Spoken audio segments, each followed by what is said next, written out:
જીએસપીએલ company દ્વારા જામનગરના લખિયા ગામથી દ્વારકાના પાડલી ગામ સુધી ગેસ પાઇપલાઇન નાખવા મુદ્દે કંપનીએ જમીન સંપાદનની પ્રક્રિયા ન કરતા ખેડૂતોમાં નારાજગી।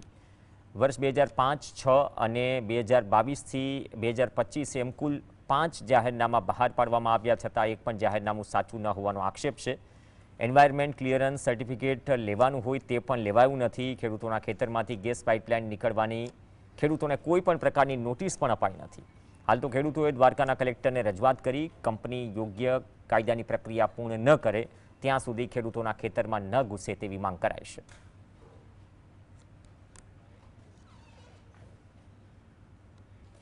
મારી જમીન પાઇપલાઇનમાં ગેસ પાઇપલાઇનમાં આવે છે તો પહેલા નોટિસ આવી હતી, ત્યાર પછી જમીન માપણી બદલવાને બદલે ના આવી।